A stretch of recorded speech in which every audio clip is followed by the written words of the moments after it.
ఒకప్పుడు తెల్లటి మబ్బులు తేలిపోతున్న ఓ మనోహరమైన లోయలో ఉన్న ఓ మాయా అడవి.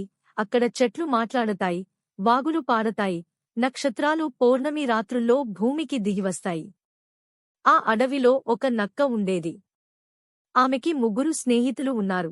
మనోహరి అందమైన చిరుతపులి, బింబి తేనె పిచ్చి ఉండే సరదా ఎలుగుబంటి, చిక్కు మానవులను కూడా అనుకరించగల గొప్ప మాటల పక్షి.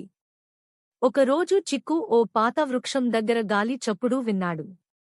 స్ఫటికపెట్టె తిరిగి ఆకాశానికెగరగలిగితేనే చీకటి తొలగి అడవి తిరిగి ఉయ్యాలలాడుతుంది అని ఆ గాలి పలికింది. తరువాత చిక్కు తన మిత్రులైన నక్క, బింబి, మనోహరి దగ్గరకు వచ్చి ఆ మాటలు చెప్పాడు. ఈ మాటలు నక్కని ఆశ్చర్యపరిచాయి. ఆమె అడిగింది, ఏంటి ఈ స్ఫటికపెట్ట? అప్పుడు చెట్టుపైనుంచి ఓ గద్ద వైద్యుడు వచ్చాడు. ఓ పక్షి ఉంది, వెలుగునిచ్చే ఫీనిక్స్.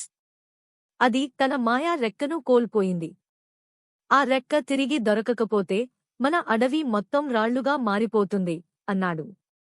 వైద్యుడు వాళ్లకి ఆకులమీద తయారైన నక్షత్రపటం ఇచ్చాడు.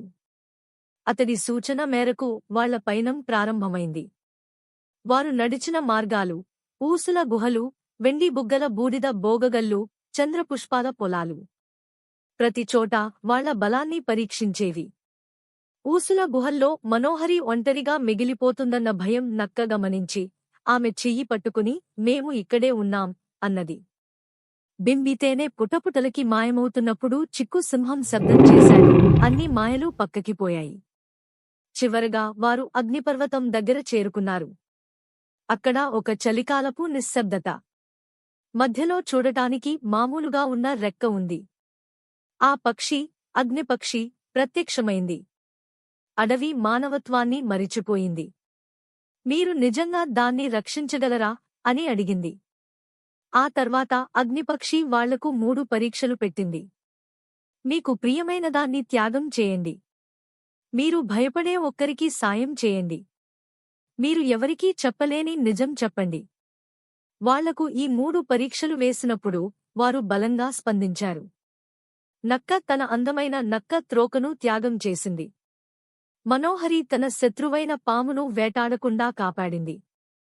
బింబి అంగీకరించాడు, తాను చాలా భయపడతాడని, కాని తన స్నేహితుల వల్ల ధైర్యంగా ఉన్నాడని. ఆ రెక్క మళ్లీ ప్రకాశించడం మొదలైంది.